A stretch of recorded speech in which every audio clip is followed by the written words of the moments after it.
Welcome to Warehouse Automation Matters. I'm your host, Mary Hart, and I'm here with Mert Selcuk of Staples Canada to talk about warehouse automation. Welcome, Mert. Hi, Mary. Thanks for having me. Thank you for joining. I appreciate it.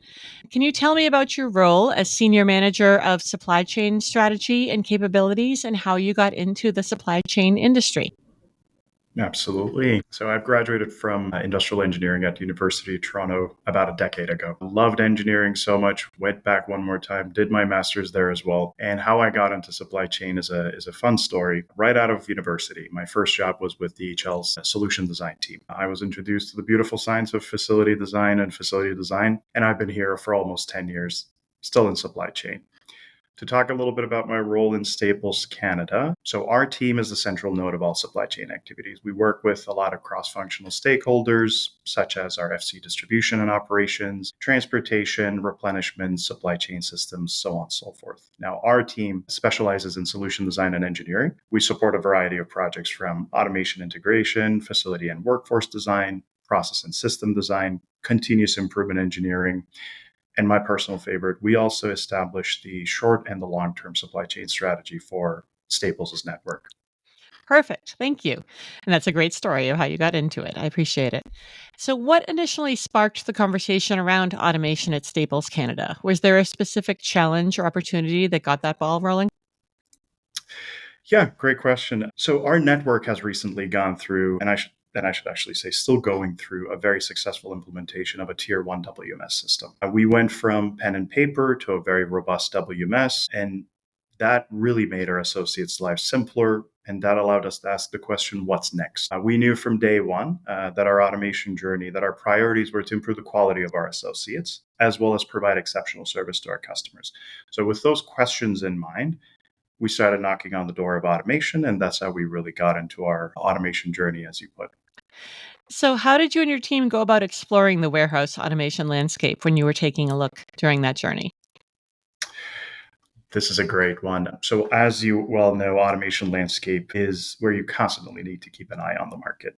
Not sure if I should say this is unfortunate or fortunate reality, but the landscape grows really fast. The growth is not linear, it's quite exponential, and the market is a little bit saturated. If you're really not careful, the shiny object syndrome can really get to you. There are tried and true partners out there with clearly established footprints, such as Locus, and some new generation tech that you always have to keep an eye on. My rule of thumb is if you're reading it on a white page, you already missed the window of opportunity for that technology. So how did we navigate it? Thanks to my time on the 3PL and the food warehousing side, I already had a good understanding of some of the key players within the market. And at that point, the question was, which technology meets our requirements and what goal do we want to achieve with this automation deployment? And that was really our kickoff point to our journey. So, despite the shiny object syndrome, which anyone can fall prey to, were there any particular technologies or trends that caught your attention early on? Absolutely. So AMR based solutions were always on the table from day one. And the reason behind that was a couple things. Flexibility and scalability is fantastic. We were very happy with the non capital heavy structure known as RASFI. I think a lot of the listeners are familiar with it. The third thing was the ease of implementation and how to integrate it to our existing operations.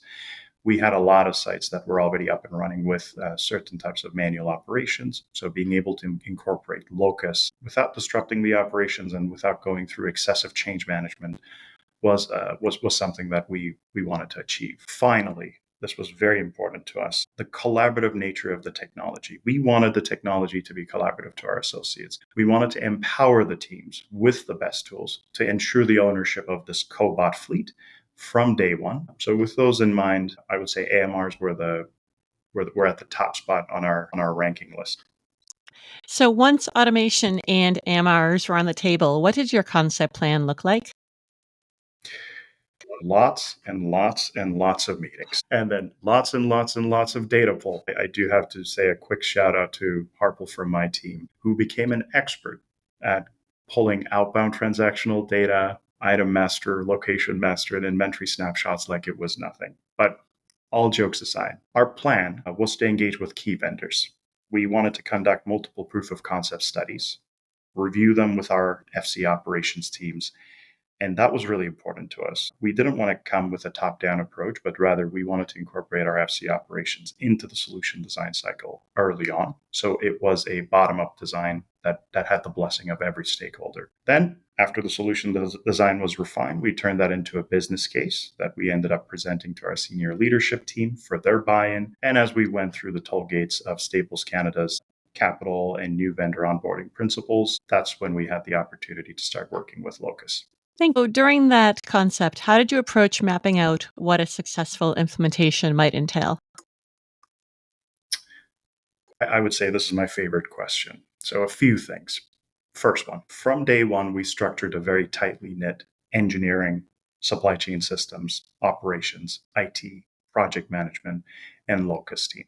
Now, we had clearly defined roles and responsibilities. We had the handover processes. We had the communication and escalation strategies, all of that in place. However, we never wanted to silo anything. Everyone on the implementation team was invited to almost every call. And our expectation was for everybody to get to know Locus and its capabilities as much as our team did. IT knew about Locus and the solution of what it achieves almost as much as the engineering team did. So the reason why we did that was we never wanted to establish a single note of failure during the implementation. And we always believe that knowledge gets better when you share it. So that was one of our key success criteria for the implementation. The second one, to completely reverse the script, from day one of our implementation journey, we always kept Locus in the loop and treated them as an extension of Staples supply chain. So when it comes to Locus, the word vendor was never a phrase we like to use. As our expectation from our internal teams was to know as much about Locus as they could, our expectation from Locus was for them to know about Staples Canada's supply chain as well as we did. I think just to quote a quick story here, our senior director of strategy, James Irvin, I think said it the best. During one of our implementation meetings, he joined the call. And then right after the call, he gave me a call and he said, I couldn't tell the difference between who was Staples and who was Locus on that call. And I think that cohesion was the most important part of our implementation journey and why this implementation was successful on our end. Can you walk us through your validation process and what steps you took to ensure the solution would deliver the results you needed? Absolutely. I think this was the easiest part of the process. Our validation process had to answer one very simple question. Are we materializing the units per hour or the lines per hour goals outlined in the concept of operations that was proposed by Locus? From day one of the go live, via Locus View and Locus Hub, we always kept a very close eye on the productivity related metrics on the dashboards. Those numbers, the pure pick UPH and the LPH, became our North Star of validation. Happy to report that we delivered on those targets. We have also gone above them. However, these numbers can only be attested to our Port Coquitlam team, as they have done a marvelous job at accepting Locus into their day-to-day operations as their co-workers. So, what role did on-site visits to vendors play in your decision-making, if any? Well, this was a big differentiator for us. I personally hate one-size-fits-all ROI templates. Please populate the following fields and we'll tell you if this technology is a good match for you is a concept that I never warmed into. I always preferred vendors whose first question was, can we please get the following raw data files from you to get started on the analysis? And Locus has done a fantastic job with that from day one. They were always present out on the field, having conversations with our operations team, even before a single PO was signed with them. And again, by the time we were signing the PO, they have already visited about 5 sites within our network. So that to us was a great sign of a true partnership. We never felt like a lead, and that cohesion is what really helped us with this decision-making process. Staples Canada is clearly a data-driven organization. So what were the key data points you looked at to guide this decision? Right, this is a good one. So a classic data package for us. I'll first cover the data package and then talk a little bit about the metrics afterwards. But the classic data package was outbound line level transactional pick data, quality item master, and up-to-date location master, and some historical inventory snapshots. This package would have allowed any good solution design engineer out there to get the answers for the questions that they're looking for. Now, in terms of the key data points that help Staples Canada with their solution design, a few things. First one is units per line. Through this metric, we tried to identify opportunities, whether we wanted to batch pick orders or we wanted to continue discretely picking via the cluster orientation. So that was a big decision criteria for us. Do we want to use Locus to discretely pick customer orders into outbound containers, or do we want to batch them and feed them into a potential sort wall type of solution? The second criteria was the batch factors. So from day one of our engagement, Staples Canada kept a very good visibility on our current batch factors of our manual operations. When Locus came back with the proposal of how many robots, what's going to be the batch factor, what's going to be the productivity, we always had a good sense of where we needed to measure that batch factor against. Because as you can appreciate, it doesn't make sense if I'm already achieving a 1.4, 1.5 batch factor and the AMR solution comes below that. That's not a great story to tell. Final thing, the time component. Closely tracking the end-to-end life cycle of an order, from induction to pick to drop off to pack to load. We compare that end-to-end journey of an order between the AMR solution and our manual environment. Now, happy to say that we have seen improvement across all these metrics since we started our journey with Locus, but these were some of the key factors that we kept a very close eye on. So how did data help you quantify the business case for automation in the form of labor savings, throughput gains, ROI timeline, etc.? The two biggest things was we wanted to improve the order turnaround, right? We wanted to provide the best customer experience. So Locus solution as an AMR offering has really allowed us to extend our cutoff timelines. Because we were picking much faster, we could extend our operating day to longer, and customers can place their orders a lot later in the day. So we have seen a significant customer experience improvement in that aspect. As an additional opportunity, this is a little bit of engineering, but we had the opportunity to remove a lot of heavy bolted asset-based infrastructure from our books. We have now a very flexible operating environment via AMRs and some other smart technologies that allows us to configure things on the fly, react to peaks much faster, and we're not bounded by the rigid infrastructure that was operating within these facilities prior to our AMR deployment. During the course of your evaluation, were there any surprising insights that changed how you made the choice and during your evaluation? Not necessarily.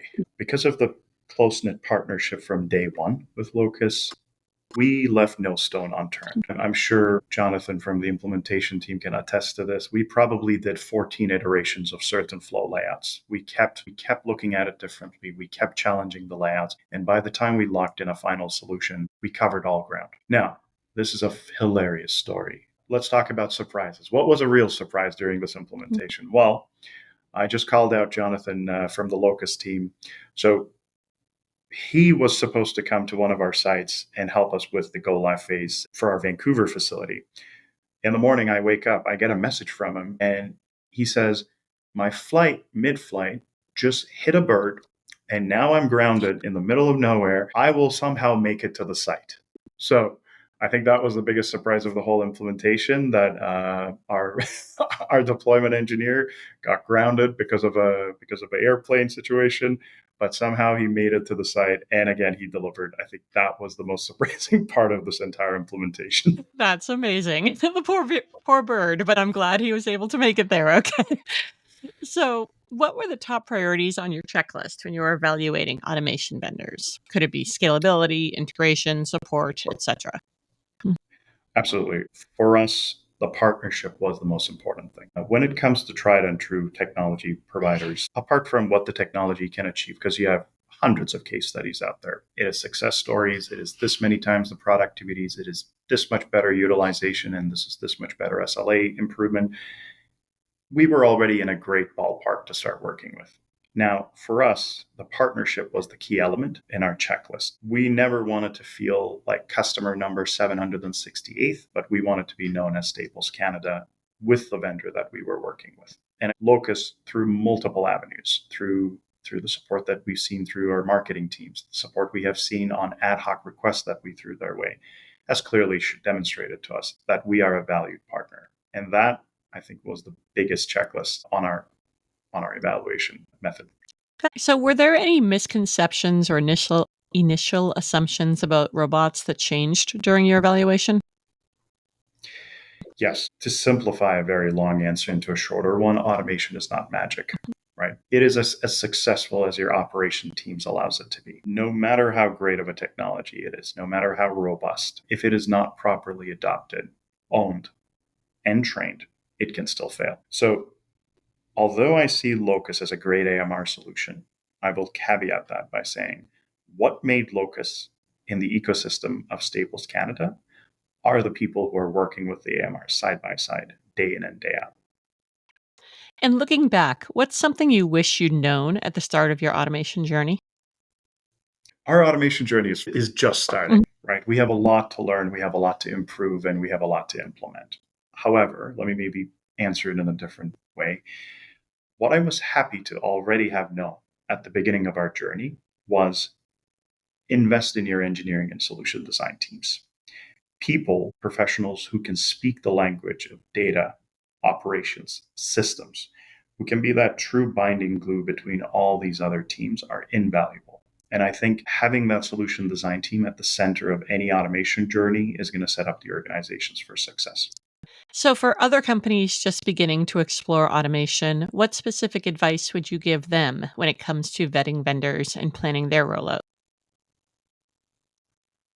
Truly understand your needs and requirements before you look at anyone. There's really no one technology out there that can solve all problems. There will be instances where a technology will solve a certain problem, and that will create another problem for another technology. So, when you're stitching your ecosystem or when you're stitching your automation subsystems, always keep in mind the question, what am I aiming to solve here? Put operations, people, and culture of your organization at the forefront of your automation journey, and that will set you up for success. Great. So, one last question. Now that you've implemented automation, how has it impacted your operations and what's next for your supply chain strategy? So let me answer this question with another story. I promise no more No birds more and birds. airplanes in Good. this one. No more birds. So during my time at Port Coquitlam implementation, one of our associates, Grace, this was on a Tuesday around 3 to 4 p.m. timeline. We're closing out a few couple of orders. We're packing it out. The last couple of missions are finalizing. She turns around and says, "Today must have been a slow day. We finished early. I guess we didn't have as much volume." I looked at the dashboards, I looked at the metrics, and I said, we actually hit our regular average daily volumes for a Tuesday. We actually are exactly on target what we achieve on a regular Tuesday. So she goes, "So we picked faster?" I'm like, "Yep." And she goes, "So like after I finish this, I'm gonna go home?" I'm like, "Yep."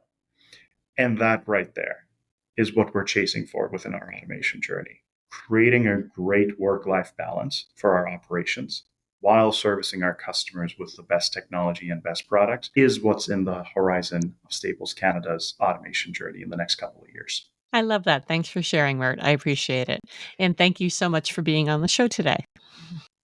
Thank you for having me, Mary. Always a pleasure. Thank you. And thanks as always to our listeners. We're here to help you move what matters in your warehouse with unmatched flexibility and unlimited throughput.